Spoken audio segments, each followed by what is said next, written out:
Okay, so in this chapter, now we are going to talk about various vapor processes. The first process that we'll be talking about is a constant pressure process. Now, before starting these processes, we must understand that we cannot use all the ideal gas equations for a vapor because it does not obey Boyle's law, Charles' law, or Gay-Lussac's law. It does not follow these laws, ideal gas laws. But we can definitely use the basic energy equations which we have seen earlier for ideal gases. So which are these basic energy equations? The energy equations that we have derived from the first law of thermodynamics, second law of thermodynamics.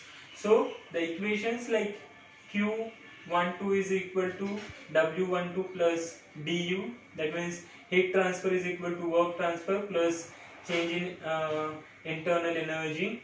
So this will hold good for vapors as well. So basic energy equations, yes, we can use for vapors as well. So here we have a first process which is constant pressure process. Now here this process is represented on three different diagrams. One is pressure volume diagram, second is temperature entropy diagram, and third is a Mollier chart which is an enthalpy and entropy diagram. Now let us talk about the first graph. Now here what we are assuming is point 1, that is initial state of this process is a wet steam. So as you know that this line on the left in all the graphs represents a saturated liquid line. This line on the right side represents the dry steam line.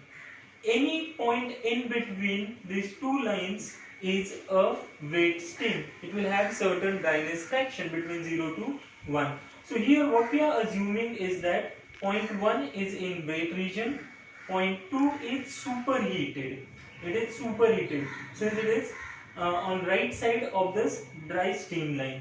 So we are assuming that this in this particular process heat is supplied so much that final state of this steam is a superheated steam. Now it can be a wet steam or it can be a dry steam, but for this example we are assuming that point number 2 final state is a superheated state. So how do we calculate the work done for constant pressure process? Now work done, as I told you, you can use all the basic energy equations. So W12 is equal to integration of P dV remains same. So this integration gives us work done is equal to pressure into V2 minus V1. Now this equation remains same, but how do we calculate this V2 and V1? This is different for vapors.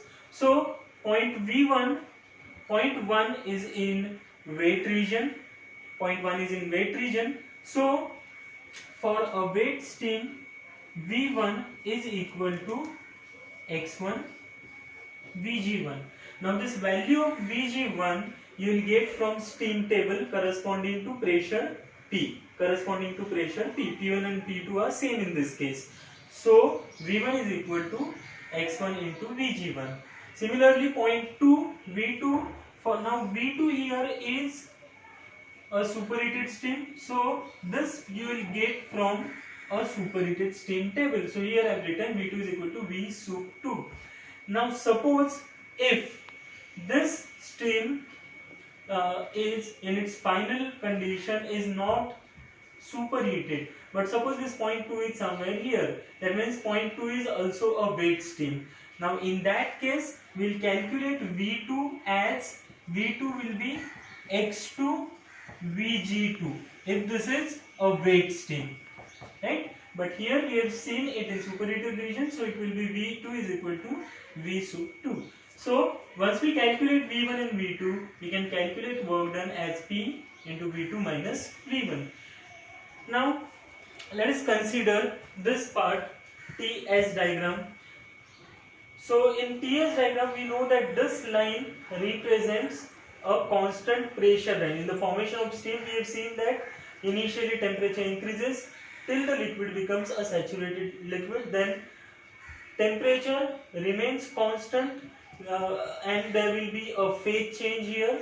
Temperature remains constant, and once all the entire liquid becomes steam, there will be temperature rise and steam will become the superheated steam, and all these things are happening at constant pressure. So that means we are supplying the heat. So this is constant pressure line. Now process is constant pressure process, so our process will be along this line only. So as we have assumed, point 1 is in wet region, 2 is in superheated region. So if we have to calculate the heat transfer, then area under curve, just like in ideal gas process we have seen, area under curve will give us what? It will give us heat transfer. So just as we have seen in case of ideal gas process, this equation will remain same. Q12 is equal to H2 minus H1. Here for calculating Q12, we can also use first law of thermodynamics, that means Q12 is equal to W12 plus U2 minus U1. You can also use this equation also, because we have W12 from the earlier formula, and U2 and U1 you have to calculate separately. Now suppose we are using this formula, Q12 is equal to H2 minus H1. Now point 1 is in wet region, so H1 is equal to HF1 plus X1 HFG1. Now this value HF1 and HFG1 you will get from a steam table corresponding to pressure P1 and P2. X1 is dryness fraction of state 1.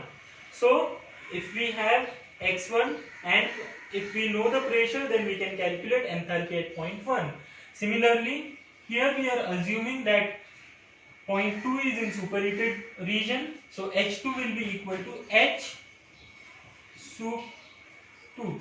This value you will get from properties of superheated steam.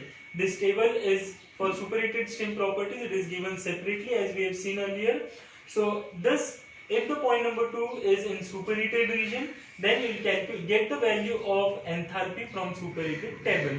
Now in case if this is not in superheated region and it is somewhere here in wet region, in that case you will calculate H2 as HF2 plus X2 HFG2.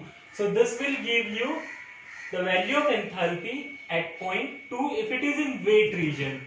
Now it is in superheated region, so H2 is equal to H superheated 2. Now if we have to calculate the entropy, now entropy, change in entropy is S2 minus S1.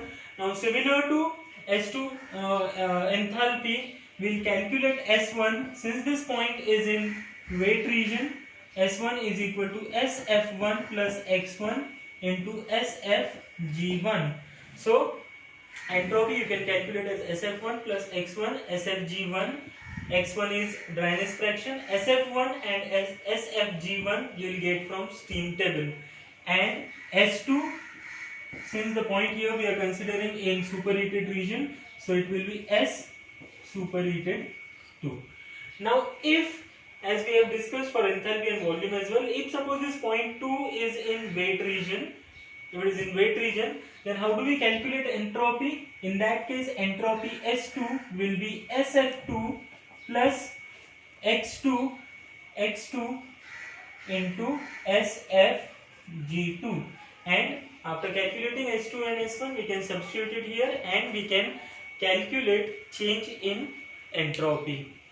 So like this we can do all the calculations for different properties of the stream in case it is following a constant pressure process.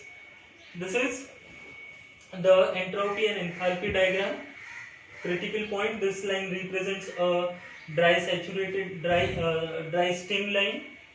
This is a constant pressure line. This dotted line is a line for constant dryness fraction. So this represents a constant dryness fraction for point 1. If point 2 is also in wet region, then that will be somewhere here in this region, wet steam region. So to analyze this process, we have to calculate first different parameters like enthalpy, entropy and volume, and then we can calculate the work done or heat transfer or change in internal energy or change in entropy, change in enthalpy, and so on. Now in next lecture we will be seeing how do we calculate work done or heat transfer or change in entropy in constant volume process.